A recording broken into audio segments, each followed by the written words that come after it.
Bonjour, bienvenue sur la chaîne YouTube Nico Quintet Prono. On prend la direction de Cagnes-sur-Mer et l'hippodrome de la Riviera pour ce Quintet Plus en nocturne ce vendredi 3 mars. Aujourd'hui jeudi, on s'est fait avoir, je me suis fait avoir avec Fakir de Mahé. Bon, pas de regret, je le mets, si c'est mon regret, je le mettais 9ème de mon pronostic, et il finit premier, donc là il n'y a rien à dire quoi, et il gagne la queue en trompette, je le pensais pas après 2 mauvaises courses, il a repris de la fraîcheur, je pensais pas qu'après un mois et demi, il pouvait revenir avec cet état de forme là, et battre des chevaux affûtés, donc tant pis pour nous, pas de regret dans le sens où c'est un Quintet Plus qui fait 19 € dans le désordre. Vous connaissez mon aptitude à donner plutôt des Quintet Plus un peu plus spéculatifs. Donc allons-y. Donc on va trouver demain soir à Cagnes-sur-Mer 8 chevaux au premier échelon sur le parcours des 2925 mètres et 8 chevaux au 25 mètres sur le 2950 mètres. Ce sont des chevaux qui sont âgés de 6 à 11 ans, qui n'ont pas gagné 450 000 € et il y a un recul à 245 000 €.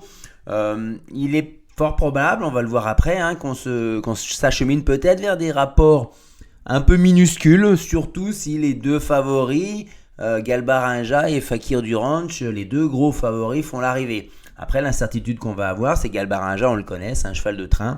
Il va mener vie dure, tête et corde, bien méchant, et ça pourrait être des outsiders du premier échelon qui vont faire l'arrivée, on va voir.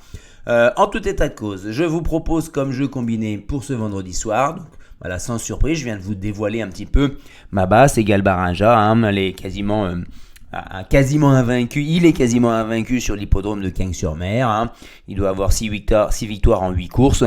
Donc Romain Darieux, c'est un adepte. Il a un bon taux de réussite là-bas en bas. Il est engagé juste au plafond des gains du premier échelon, à la limite du recul, déféré des 4. Bonne fraîcheur, bon temps de récup entre les deux courses, avec sa dernière course. Donc là, on y va, j'allais dire presque les yeux fermés. Ensuite, on lui oppose, donc dans cette optique-là où Galbarinja mène la vie dure, ne laisse pas souffler les chevaux qui ont un handicap de 25 mètres au départ. On va garder donc les chevaux du premier échelon d'abord, avec Jimmy Dupomereux, qui lui ne sort jamais des 3-4 à Cagnes-sur-Mer. C'est l'un des deux atouts signés. Il est plaqué des postérieurs et des antérieurs. Il a été l'objet d'une des meilleures impressions lors de son dernière course. Je l'ai mis très très haut pour moi. Attention, il va sucer les roues à Galbarinja et je pense qu'il va garder une très très belle place. Ensuite, on y va avec l'autre cheval de 7 ans. Donc c'est 3-7 ans que je mets en première ligne. Goodman Turgot, qui vient d'être assez malheureux à Toulouse. Les 4 chevaux devant lui avaient fait le trou dans le dernier virage et lui il s'était retrouvé en 6ème ligne par le jeu des relais et il a fini quand même, il a fait une très très très belle ligne droite. Il est venu échouer de peu derrière eux. On va lui donner une chance plutôt quand même pour une place. C'est pas un adepte non plus des victoires, mais par contre il est jamais disqualifié, toujours 3, 4, 5, 6 ou 7 des fois. Bon voilà, j'ai dit avec ce Quintet Plus où j'envisage, alors j'ai pris une option, j'envisage une course avec de la difficulté pour les 25 mètres à rendre la distance, donc je mets un couplet gagnant entre le 1, le 2 et le 8 on va dire. Ensuite je peux pas le mettre trop bas non plus, Fakir du Ranch, il doit avoir 16 sur 20 dans les 3 premiers ici et avec 11 victoires. Donc il vient de gagner, mais le lot était moins fourni, moins touffu, moins bon en tête, donc là je pense que ça va être un peu plus dur que la dernière fois. Maintenant il a pour lui de débouler assez vite dans les raquettes de départ et donc de ne pas se retrouver un peu derrière un rideau de chevaux aux 25 mètres avant de devoir rattraper ceux qui sont partis en tête. Donc on y va avec Christophe Martens. Là on va dire qu'on a une certaine sécurité aussi. J'aurais pu vous le mettre en copain, voire en béton, Fakir du Ranch, mais j'ai fait le choix du premier échelon. Ensuite, on y va avec le 4 Fossoyeur, toujours dans cette même logique-là. Un premier outsider, il l'annonce à 20 contre 1. Il faut négliger ses 2 derniers parcours un peu avec des circonstances atténuantes, on va dire. Là, il peut se racheter, même si il a un bel objectif sur un parcours de vitesse qui lui convient mieux dans 10-12 jours. Là, on ne peut pas l'empêcher de prendre une place ici. Vous voyez, je l'ai mis pour une 3-4e place Fossoyeur. Hein. Ensuite, on enchaîne. Alors là, deuxième échelon, Eberton, il est tout feu tout flamme en ce moment, Eberton. Hein, le cheval à Junior Gelpa. Il enchaîne des très très bonnes prestations. Il avait surpris tout le monde en gagnant à 40 contre 1, je crois, dans un très bon lot. Ensuite, il a couru derrière Gently de Muse et Cache du Rib, je crois. Il fait toutes ses courses, belle régularité. Il est incontournable. Hein, il est incontournable. Hein. Ensuite, le 12. Canoise d'Agon pour quasiment ses adieux à la piste. Hein. Dans un mois, elle ne pourra plus courir. Elle a 11 ans, cette femelle, mais elle n'a jamais été aussi en grande forme. Elle n'avait pas des circonstances de course aussi difficiles. Là. Au 25 mètres, il lui faudra le bon parcours parce qu'elle n'a pas les moyens de faire le tour en 3e épaisseur, dernier tournant. Hein. Il faudra qu'elle se fasse ramener ou qu'elle trouve une ouverture providentielle le long de la corde pour prendre une 4-5e place plutôt. Hein. Et ensuite, on terminera avec un cheval encore du premier échelon, Forest GD, qui vient de se racheter un petit peu de sa contre-perf dans de la 7e place. Donc, il vient de finir 2e. Maurice, entraîneur, driver, déféré des 4. Donc, c'est un homme du coin. On va lui faire confiance pour l'emmener au poteau et prendre une belle place. Il l'annonce à 10 contre 1, je pense qu'il y aura un peu plus. Hein.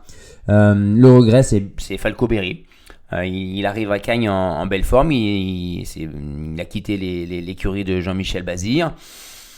Il a un objectif dans 10 jours aussi. Là, on va voir un petit peu comment ça se passe. Donc, il ne faut pas s'attendre non plus à monts et merveilles, même s'il est déféré des 4 pour sa première à Cagnes. Hein. Voilà, donc on va partir sur maintenant la probabilité d'arrivée de rapport quintet des ordres. Voilà, c'est ce que je vous disais. En s'appuyant sur des courses dans le passé avec des conditions similaires, souvent ça aide. Hein. Aujourd'hui, je vous disais qu'il y avait 80% pour que ça soit en dessous de 200 €, ça fait 20 €. Hein. Là, vous voyez, pareil, hein, 83% de probabilité que le quintet plus ne dépasse pas les 200 € dans le désordre. Hein. Voilà. Hein. Donc avec un premier favori de la presse, là c'est Galbarin Jacques à 92% de réussite dans les 4 premiers. Le deuxième favori, il est très très présent. Et là, c'est rare d'avoir des pourcentages où il y a la présence du premier et du deuxième favori. Plus de 6 fois sur 10. Hein, donc, c'est possible que 8 et 15 fassent l'arrivée. Hein. Et on a un outsider, une chance sur 2, une probabilité sur 2 pour qu'il y ait un outsider parmi ceux-là. Hein. Donc, je suis allé en mettre 2 moi dans le pronostic quand même parce que j'aime bien les jeux un peu plus spéculatifs et on ne sait jamais. Hein. Donc le béton, on va partir sur Galbarinja, tête et corde, et on verra jusqu'où il pourra aller, même si la ligne droite à Cagnes est longue, pour finir dans les 3, le béton, je vous rappelle. Hein. Ensuite, c'est pas simplement que le gagnant. Moi, je l'ai joué gagnant, mais la sécurité, c'est de le jouer dans les 3, placé. Le copain, pour finir dans les 5, c'est Jimmy Dupomereux. Là, je suis allé un tout petit peu plus spéculatif, on va dire. Le coquin du quintet à Bellecote, ça va être Fossoyeur en tête. Hein. Ensuite, la déception, ça pourrait venir pour moi de Gangster d'Avanès qui trotte plus beaucoup en ce moment. Hein. Distancé, 6, 9, distancé. Et on l'annonce à 12 contre 1. Bon, c'est un bon engagement. Elle est déférée des 4, elle l'a jamais été depuis 2 ans. Mais déférée des 4, elle n'a jamais été dans les 5 premiers. Bon, vous en faites ce que vous voulez. Ensuite, le fantôme, on va faire l'impasse sur Espoir Delphini, d'autres objectifs en vue. Honky Tonk Blues, qui vient de faire deuxième de Fakir du Range en partant en tête, avec 25 mètres d'avance. Mais là, il est très mal engagé. C'est le premier, c'est le moins riche du deuxième échelon. Il est ferré des 4. Autant il est quasiment invincible quand il est déféré des 4 sur un bon engagement à Cagnes. Autant là, l'entraîneur dit aucune chance. Donc on va le suivre. On aurait pu se faire l'impasse aussi sur Choupette Jallery, Charlie Delaunay qui a du mal également, Darkside qui fait une rentrée qui n'a pas couru en 2023, c'est un peu plus dangereux pour le 6 quand même. Donc voilà les amis, on se retrouve absolument vendredi pour le Quintet Plus de samedi à Vincennes. C'est la clôture du meeting d'hiver avec des groupes 1, des belles courses autour des groupes 1. Donc abonnez-vous pour être informé de mes dernières minutes en cliquant bien sur la cloche et toutes les notifications. Et un pouce bleu pour valoriser le travail et la chaîne et le temps que je passe pour vous et pour moi. À très bientôt, bye bye.